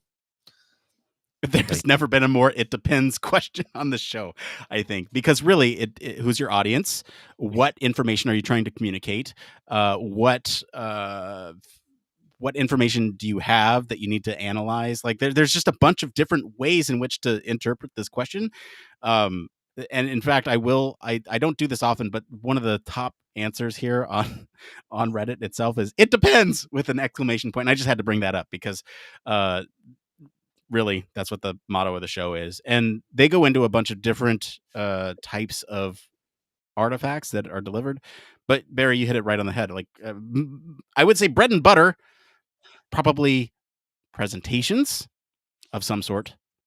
And I don't know, beyond that, design recommendations. I think those are the 2 big ones for me, is like you're reporting and you're providing design recommendations, and anything kind of falls within those 2 buckets. How you deliver them is going to differ. That's that. All right. We have one more here. This one is from the I Love Hopslam on the UX research subreddit. Other people in your company doing UX research. This one's interesting. In the past year, a team of BAs in my company have started doing user testing. At first, they assured me my UX team wasn't user testing, but it's become obvious it is. They make UX recommendations when they've finished, and they've completely cut out any actual UX people in the process. Bothered for 2 reasons. The quality of work is poor in a lot of ways, which leads to a rubber stamp. And I think that part of the appeal that's part of the appeal for product owners. Two, that's my job. They could have passed that request to us and we would have done it. It's pretty clear to me that they're intentionally cutting UX out. At my company, UX is poorly understood by stakeholders and product owners, feeling really undervalued, isolated, and also threatened that someone is effectively stealing my job. Has anyone else dealt with a situation like this? I'm struggling to figure out how to deal with this professionally, but also psychologically. Barry, how do you deal with this? It's not an easy one, but it fits into sort of things that we mentioned before around how is human factors respected within your immediate company, within your department, or however you're structured, but also within your community as well. It might be the way that this reads is that obviously the author is feeling like it's a bit malicious in many ways, that they're deliberately being cut out the loop and that type of thing. And it might just be that the wider organization, they just don't quite get what it is you do. And sometimes, and it's quite pertinent with me at the moment because I'm actually going through this exact problem right now, is I'm having to almost bite off a bit of almost a stakeholder at a time to try and go and say, well, actually, you're talking about this sort of stuff, and that's involving people. I do the people bit, and you can have my resource for free. I'm here, and believe it or not, actually know what I'm talking about sometimes. So that might be the problem. And if it is, then unfortunately that is down to you and your team to be evangelical about what you do. You need to tell people that is what you're there for. That is what your job is, and you're a professionally trained person, and you can do the job, and it's going to cost them no more because you've already been paid. The other one there is, if they are intentionally cutting you out, there's clearly some issues or politics at play.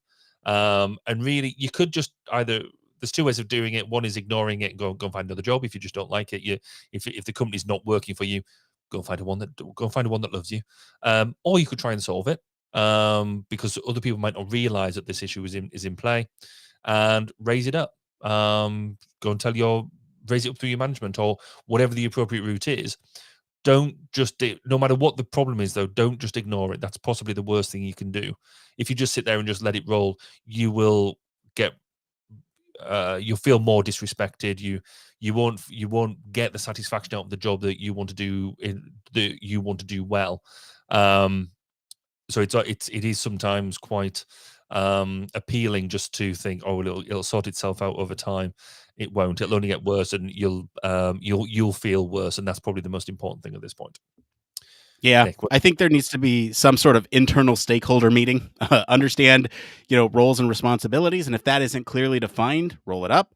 It's there's an opportunity here, right? And like you said, Barry, step in and say, hey, look, like this is great that you guys are doing this. I'd love to help out with this. There's a way to approach it sort of non-threatening. Yeah, and that internal communication is also a part of what we do too. And I think communication is really key to a lot of things that we do. And just keeping in mind that they are people too, and they're looking out for the best interest of the product and hopefully the user. And really, you can step in and say, hey, look, there's ways to provide subtle recommendations without being a jerk about it. Like, just say, hey, did you know that next time you ask that question, don't lead them, and you'll get some better results. Not calling you out here, just saying. Don't be a jerk about it. All right. It's time we get into that part of the show. One more thing. It's just where we talk about whatever's top of mind. Barry, what is your one more thing this week? So you might recall that I sort of got into American football. And oh yes, sort of did all that, and we won the Super Bowl last year. Just point that out. This year, my next step is I've got into fantasy football. So I was invited into a fantasy football NFL league, and now there's now sort of 10 of us, and so not only are you just following a team, you're then following individual members across many teams, which makes Sunday evenings when the football's on a lot more interesting because you're actually more bought into these teams, and it's really interesting. So just seeing the dynamic of how that's changed my interest in what's going on. But the reason I'm so interested in it is because after the last 2 games, I'm still number 1 in the league, and I still don't know what I'm doing, but it's brilliant. So yes, I'm a big fan of fantasy football at the moment. That's wonderful. For me, it's Andor. Andor released this week on Disney Plus. They released 3 episodes. I'm a huge Star Wars fan, for anyone unaware. I try to temper that on the show. However, if you're watching, you might see a bunch of things behind me that say Star Wars. Anyway, so Andor aired this week, and I have a gripe to bring up with Disney. Can you just release your stuff at like prime time in US time, so that way I don't have to stay up until 2 a.m. watching a 3-episode premiere, so that way I don't get spoiled? Come on, you know your audience. And then I have to do it for the next night for the Marvel stuff too. I did it last night with She-Hulk. So it's like, come on, it's like back to back. Just do it at prime time. Let people on the East Coast watch. Make the folks in the UK suffer a little bit. Come on, Disney. What are you doing? Here we go now. I knew that was good. And that's it for today, everyone. If you liked our episode this week, enjoy some of the discussion about the metaverse, I'll encourage you to go listen to episode 232, where we talk about, will future humans live their entire lives in the metaverse? You can always comment wherever you're listening with what you think of the story this week. For more in-depth discussion, you can join us on our Discord community. Please hang out with us over there. You can also visit our official website, sign up for our newsletter, stay up to date with all the latest Human Factors news. If you like what you hear, you want to support the show, there's a couple ways that you can do that. 1, leave us a 5-star review. You can do that wherever you're watching, listening right now. Go do that. It's free. 2, you can tell your friends about us. That is also free for you to do, and you might find a new Human Factors nerd that you can nerd out about the show with. 3, if you have the financial means to do so, consider supporting us. We do have a whole lab that is supported by your contributions. So it's not just Barry and myself pocketing the cash. It really goes to the tools and the resources that they use to make stuff. And beyond that, links to all of our socials and our website are in the description of this episode. Remember, we put out a bunch of fun stuff over there on our platforms. Please follow us. Mr. Barry Kirby, thank you for being on the show today. Where can our listeners go find you if they want to talk about standardizing fantasy football? If you want to come and talk about that with me on the socials, then come and find me at Baz_K, particularly on Twitter. If you want to come listen to some interviews, some more long-form interviews with interesting people about interesting topics, then come and find me on 1202, the Human Factors Podcast at 1202podcast.com. As for me, I've been your host, Nick Roome. You can find me on our Discord server and across social media at Nick_Roome. Thanks again for tuning into Human Factors Cast. Until next time, it depends. Oh, good job. I've just realized something. What do you do? That didn't get rebroadcast out through my streams. Uh-oh. I mean, obviously it's not. I'll just retweet all the stuff we put out, but because I came in through Edge, then obviously I'm not actually logged in through my account. No, it doesn't matter. If you've paired, you should be good. I'm not convinced. Let me show you. If I go to 1202, you're broadcasting. Cool. Oh, because I'd already prepared. Yes, okay. This is how we do it with the town halls. Somebody logs in with all the HFES socials. Yeah. They're not on the final call. They just pair. Oh, they just clever. Okay, that's all right. Yes, because you're good. I was looking at the top, and I was like, "Where's all the links to all my other things gone?" And it's because I'm not logged in. Yes, right. I'm gonna have to have a serious look at my laptop. I might try it on my other laptop and see what happens there. It might just be this installation of Chrome or something. It's clearly a pervasive problem because it was happening last week. There we go. Oh, hold on. It's not on your Twitter. Oh wait, it's not. Okay, hold on. I'm looking at your personal Twitter. I'm not looking at 1202. Hang on. It should. Yes, it should go through 1202. And yeah, it's not, is it? I was looking at your personal Twitter. Oh, so it's going through my personal Twitter. No, I was looking at your personal Twitter for it. But yes, it's going through 1202. We're good. Okay, cool. That's right then. Yeah, we're good. That's his fun. It's I like it when technology works. Yeah. Wish it would kind of do more than just the bare minimum, right? But when you think about it, we are quite spoiled because actually the stuff that this stuff enables us to do, even what 5 years ago wouldn't have been as easy to do as what it is now. So I guess that's interesting. But yes. Yeah. Oh, when I was a lad, you're right. we wouldn't have been able to do this. What? When I was a lad, we wouldn't have been able to do this. I know. It's amazing. We are sharing thoughts and insight and discussion with thousands of people across the internet. Mm-hmm. And with each other over thousands of miles. And with each other over thousands of miles. And with my cat, who's sitting right here. Okay. Human Factors Cat. Changing the name of the podcast again. Oh, dear. The Human Factors Cat. It's not a typo. Good. So, actually, I don't know whether because I think they came up with an error on my LinkedIn when I was doing it. So I'm just being very. I want to see if it's working through that. Let me just look. I can check it through that. It does not say your LinkedIn is paired. No, it's not. Well, that's annoying. Actually, that's where we get some of our best. Yeah, it is, huh? Certainly at the moment. Anyway, we shall make that happen. That's cool. Yeah, there just seems to have been something really weird with technology. Could you mind? I was going to try and reach out to Bob and get his, because we talked, I think it was a couple of weeks ago, about how we could maybe try and organize some sort of virtual studio where we both in a metaverse type environment, and do that. I think having some sort of virtual Human Factors Cast studio, where we both like wearing headsets type of thing. I think that could be quite good fun. So our avatars are there, or however it best work. Here, I'll start right now. Go on then.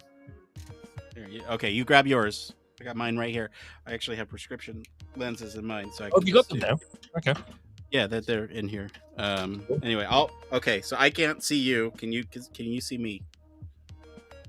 Well, I can see you because my thing is up in my bedroom, so I can't go and Barry, where are you?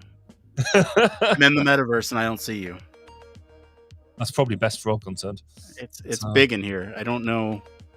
I'm scared. See, but that's the problem, right? With these things, if you're going to go in and engage with them, if you have to put on that, I mean, at the moment you want to jump on the web. You sit down at your desk with your cup of tea, or cup of coffee, turn on the screen, and you're using keyboard, mouse, and microphones, whatever. But you're not having to. I mean, the hardest thing you've got to do is we've put on a headset, headphones. It's such a big barrier to entry too. Like I am surprised. I thought for sure when I got this, I was like, oh, there's no cables. All I have to do is hit a button and throw this on my face and grab the controllers and find a space in which I can operate in. And then once you start thinking about all that stuff, you're like, okay, yes, some barriers to entry, like removing the cable, are gone now, or having, a tracking system set up in your environment. Those are gone. You still have the other barriers, which is like, making sure that you have everything in its place. Once hand tracking becomes better, then you'll no longer need controllers. Right? Yep. There's one. Once technology becomes better, maybe you'll have these integrated into the glasses on your face. And I think that is when it'll truly take off. You've got to be able to. I mean, it's interesting because actually you integrate with your phone really well, even with the lock screen and stuff, because you've got face recognition, and actually tapping in a 4 or 6 pin digit code is fine. But it's the fact that you have to, as you say, you have to stand up, you have to put it on your face. Not only are you in that, but then you're excluding everything else. So, if there's somebody else standing at the other side of the room, one of the things I told my kids off for doing once, when one of them put on their headset so they couldn't see, and the other one was messing around behind them, trying to tap them on the shoulder. And I was like, don't do that, because you'll lose complete trust in what's going on. And if you think that somebody's going to be messing around you, then, that completely ruins your immersion. And it took them a while to get that until I did it to him, and then he realised. I did it around the back of the head. Anyway, so there's all these sort of bits that just mean that I like the Quest 2 that I've got, but probably for the past 2 or 3 months it's sat in a bag. Yeah, same. I haven't used it, even though I like the fitness stuff on it. I like the boxing. I like the all the other different bits on it. Particularly the Beat Saber is one of my favorite games ever. But I just don't use it because it's over there. It's doing, it's not an easy thing just to pick up and run with, and so yeah, you almost need that room in its own right to be able to go and do it, to get the best out of it. Though I'd be interested in hooking it up because I haven't truly used the virtual desktop yet, and I'd like to be able to hook it up to the PC to have a go with the virtual desktop and see whether how that works as a working experience. Well, so here's the thing, Barry, is once there's standards implemented, can you imagine what it would be like to just turn on your headset and have it fully integrate with your operating system, whether that's Windows, Linux, Apple, Mac OS, having it just there and having the things that you want right there, just the way you have your desktop organized now. Just log in, it's there. Yeah, if you could have it so you basically, in theory, all you should need on your desk really is a real life keyboard and a mouse. But if you put on the headset, then you can have whatever screens you wanted and needed. Because basically you put information anyway. If you didn't want to use screens and you just want to use the wall or a big projector or something, you should be able to configure it. So if you're coding, you're doing it one way. If you're maybe doing, I don't know, some sort of presentation or something, you're doing it a different way. And it could allow you decent, really almost like, you don't have to worry about the size, how expensive a large screen is, because you just have this ultimate thing. Right. The other thing that would be super awesome is if you had some community elements mapped in an environment that is shared by multiple people. Right. So I'm thinking along the lines of like a shared calendar in a home. Right. You have that mapped. I'm thinking mixed reality at this point. Like, my wife and I are always kind of having communication breakdowns because she has a physical calendar that she marks stuff up on, and I have a digital calendar that I everything. And so when we like schedule our appointments, we got to make sure, like, I got to check the physical one and she's got to check the digital one, or we're like conferring with each other while we're on the phone and we're like, is this time okay? It'd be nice if everybody had a pair of augmented reality glasses. Like, imagine the technology is, you have solar powered glasses that don't require a power source, that passive. You can turn them on and off with a tap. You're looking around your environment and you see on your wall a calendar with all of your events right there. You can even manipulate it from 5 feet away, from 2 feet away. You can change the size and it'll go back to mapping itself afterwards. Can you think about like how life changing that would be if that element is there and you anchor it in the room, and then I see it and I can manipulate it, and my wife sees it and she can manipulate it, or she can map it to wherever she wants in the room, but it's the same element and it can be modified by either of us just in our preferred places, right? So like if my calendar is preferred to be right here on my wall next to me and hers is on the door in the pantry, then then that's where we can map our own things to, and that's where we can see everything. That'd be so cool. Well, that's where the promise of Google Glass was so wasn't it? I mean, because I don't know where it is at the moment, but I've got a set of the Google Glass. Oh, you do? And it was really cool.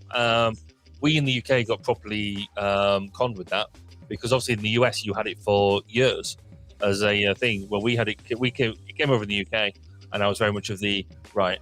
This is new. It's novel. It's right on our right in our sweet spot. Should we drop £1,000 into it? And that was a very should we do it? And it's like, but it'll be really good, and we'll do so much stuff with it. It'll be fab. So bought it, and then within 2 months they turned around and stopped the beta testing program. And it was like, you just bricked it. Thanks. It still does work to a certain extent, but we haven't used it in a long time. But that worked. For what you're talking about, like giving you diaries and stuff, it worked really well. Apart from it looked a bit kooky, but it was good. It worked. And so that when they're on about, because they're still talking about bringing out Google Glass 2, but I'd like to see that come out and be able to play with it. Yeah, I mean the goal is to have some sort of bionic implant in your eye that maps everything. You don't need glasses or anything. It's just it's not. Is that what you said? No, it's not, because nobody's touching my eyes. That's just not. Because obviously the ultimate metaverse is obviously the Matrix, isn't it? There's that. So Elon Musk wants to be able to put a brain implant in, a la Matrix style, and do all that. But no, you're right. The visual system is a smart contact lens or something of that nature, or like I say, an implant into the eye or whatever, to be able to augment what you're doing. I think the least invasive you can get is probably the contact lens. I mean, it's invasive, but not, it's for the benefits that you would get from having something like that, especially if it was like bionic powered, self-cleaning. I just have a thing about people touching eyes. It's just same. Beautiful. It's a There's a reason that like horror movies do things with the eyes. Yeah.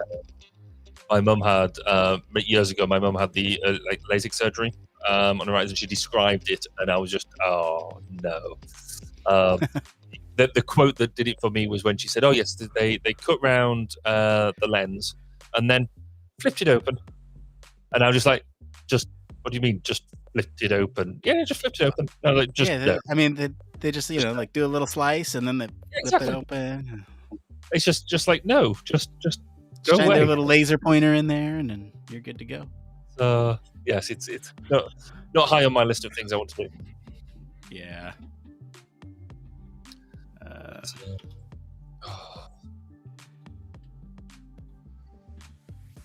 I realized. Go ahead. I would say the show went really, really quickly tonight.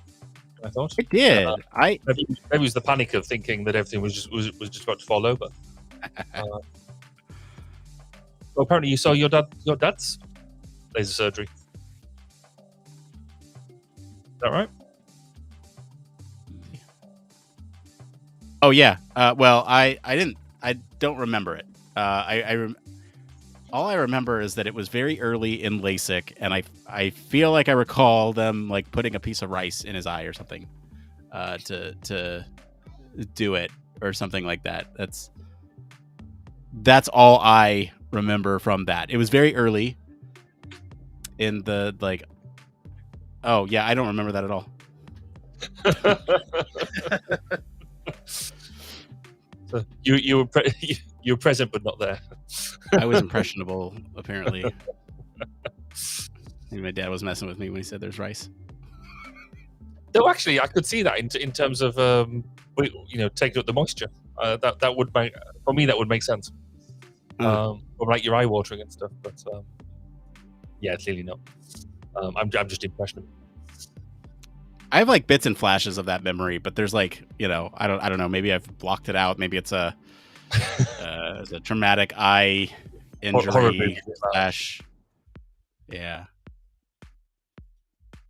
So what do we have any idea what the potential stories are for next week? Yeah. Nothing, because you're not going to be here. Oh, we know. Are we? Oh, we're off next week. Shoot, I forgot to mention that in the show notes. Yeah, we are. I'm technically not off next week. Next week we're gonna post the town hall in our normal programming stead, so you'll still get something in your feeds, but it will be the town hall. There's not gonna be a live show because it will be recorded on Tuesday next week. So if you want to tune in, it's actually going to start at around this time on Tuesday. So it'll be a little late for you, Barry, but it will. But I could be committed or asleep, one of the two. We'll committed or asleep, Yeah. I think that's So I do want to listen into it, because obviously it's it'll be Chris's last one as president as well, and so I think that'll be quite cool to see. So yeah, quite looking forward to that. But yeah, Thursday, I'm going to meet my team. I've been working with this team now for the past since April, and never, as of until Tuesday, I hadn't met any of them before in real life, and I met one of them for the first time on Tuesday. Wow! And we sort of like chatting away, and I was like, "You do realize this is actually the first time we've ever met face to face?" He's like, "Oh yeah, you're right. Oh, hi, I'm handshake, all that sort of stuff." And you realize you've been working together for the past 6 months or whatever it is, and never actually met. I'm gonna have that moment in about a month here when I go to HFES. where there's some people that I've been interacting with behind the scenes that I've never actually met face to face, and it's been like, even those who I have seen, it's been 3 years since I've seen Chris face to face, but I talk to him almost all the time on LinkedIn and stuff to organize these town halls, and so it's so weird that this will be the first time back out in the professional community in because I missed 2019 because my son was born in 2019, and so it's That's true. That's a good excuse. It's been since 2018 that I have not engaged with my professional community in person. Nice. Because I guess we also need to talk about or start thinking about EHF 2023. And yes, what we're going to do, because I think we've got some dates in the location for that now. Oh, and you so do? We do. I don't know what they are, but I know we've got them. They're in an email somewhere, and but they're going to be. It'll be April next year. And it's somewhere Midlandsy. It's not London, which is good. Yeah, quite looking forward to that. Against London. It's full of people. Oh, I see. And it's a long way away. Where'd you say it was this year? This upcoming year? It's somewhere in the Midlands. I'd have to find out. Wait there, caller. 2223. Oh, I didn't even. So this is really interesting to me because I'm so unfamiliar with geography and maps of the UK, and I've since you've been on the show, I've learned so much about geography. In fact, I know a general approximation of where you're at in relation to everything else. In fact, I actually looked up the closest game store to you because I want some Pokemon, but yes. But it's Amanda's got it in her calendar to go because she, like I said, she's going tomorrow. So it's an exclusive UK event, so I have to pull my strings where I can. I know people in the UK, so that's nice. But yeah, so it's so it'll be somewhere around Birmingham, I believe. So it's in the Midlands. Okay. So we shall see how that goes. But that means it's actually a bit easy for me to get to, which is quite good. That's good. It was in Birmingham this year. So what we do? So this year we had 2 days virtual and then 2 days live. Is that the right way around? Yes. Whereas this time we've got a different format. So we're going to do the live and then we're going to do the virtual sometime later on in the year. So yeah, it's going to be quite exciting. You know what I found is that a lot of conferences are doing this half year distance between the two. So that way those who present at the physical conference can turn around and produce their present their follow-up research at the 6-month mark away from that, and it allows for this sort of acceleration of sharing of information. Yeah. Which I don't know how I feel about. It's it feels like there's too much coming at me too quickly. I don't know, but that's the pace of science now. Well, and it also depends what do you see the conferences in doing. So what I've suggested at the moment, and my steering guide is that the physical conference is about networking. It's about socializing in a professional sense, but making the most of that collaborate. Having many heads in the room, and so just because we've got people in the physical space, should we just be preaching at people? Can we not be looking at more interactive events, more brain sharing? Whereas the online version is absolutely perfect for you to present your stuff and for people to receive it. It's a perfect medium for that. And having that split means that if we don't just try and make one a replica of the other, you can really get the most out of both platforms. Where I liked having sort of a couple of days virtual, then I think it was only a week later or 2 weeks later having the physical, because it all meant it happened all roughly at the same time. Whereas you're right, having this split is interesting, seeing how that works. And I'm sure there's pros and cons to both. And I know for the teams who organize it, it's hard work. It's a really, really tough because you're effectively organising 2 conferences in one. Because Right. has a lot of stuff around it, and then your physical stuff has not only the conference material but also dinners, entertainment, and all that sort of stuff as well. So, yeah, I think it's easy. It's easy for me to say I think this is the best thing to do, but we've got to think about the people in the back room as well. Yeah, you're right, and I think that's the way to go about it, right? Understanding what the strengths are of each medium, because you're right. When I go to a physical conference, I just want to network.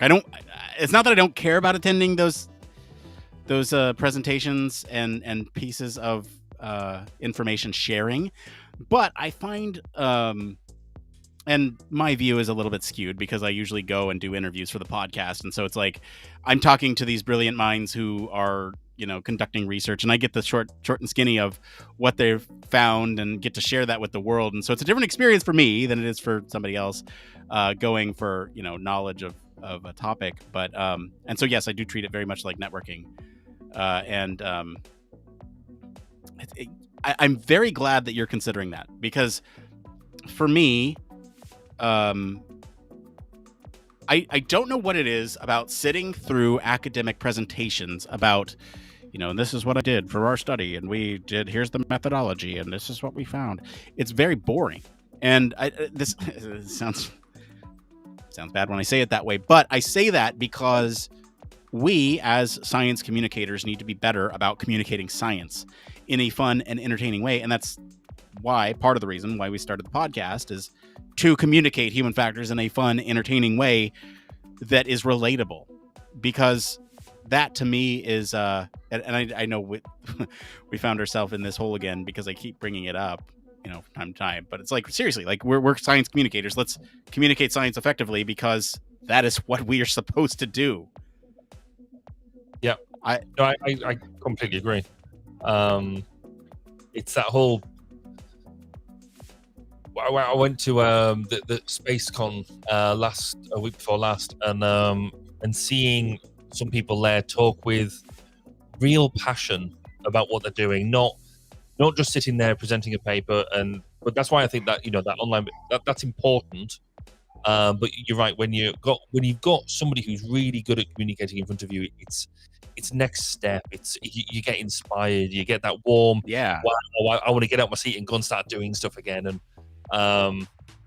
that's just something else. So you know what I haven't done that I'm now curious of after talking through this with you is I have not gone to a communications conference, or at least not in a very long time, and I'd be very curious to see what the presentations at a communications conference look like. Yeah. And whether or not they're experimenting with different forms of communicating science, because that to me would that'd be interesting. You're right. I mean, is there stuff? There's stuff for us to learn, isn't there? Yeah. Because again, I spend a lot of my time looking at, I guess, people doing what we're doing, but in analogous domain, or not in analogous domains, but just different domains. So I mentioned before, like people in the, there's a couple of guys in the States who run their own channels of like woodworking, and so they would show how they do woodworking shop and stuff like that. Right. And I'm just like, I've always wanted to, how can I do what I do and sort of almost have develop a channel over how to do good human factors stuff with that whole GoPro approach of, right, we got into a workshop now. This is how we run a workshop, blah, blah, blah. This is how I do an eye tracking experiment. This is how I do. But because the way and the nature of it is, and the fact it involves people so much, and therefore you got confidentiality and all that sort of stuff, it makes it very difficult. It does.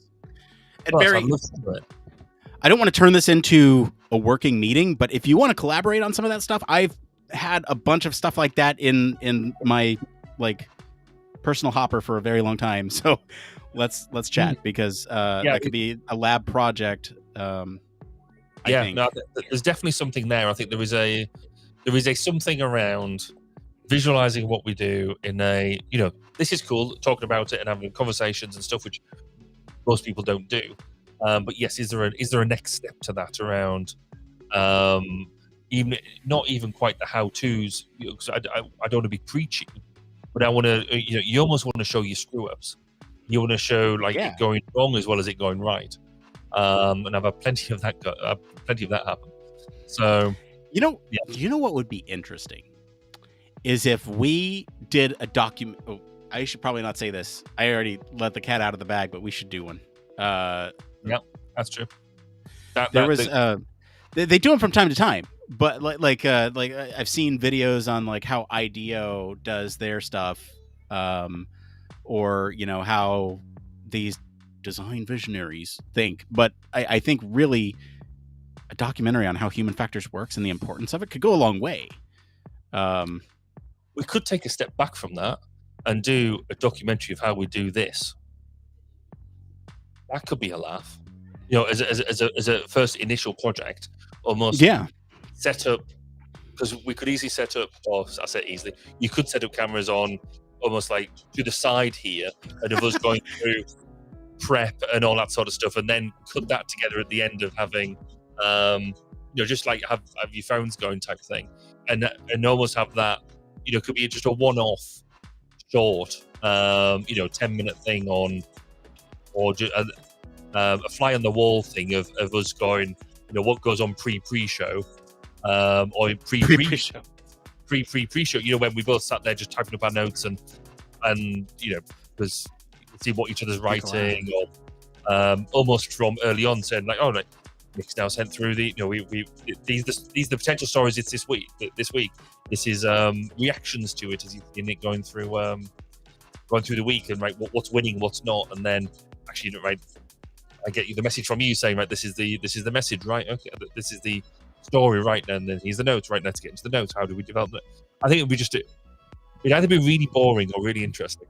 So this would be a great docu series for our patrons. I think that'd be a great idea for them, and then maybe we make it free at some point. But to have have a truncated version for non-patrons.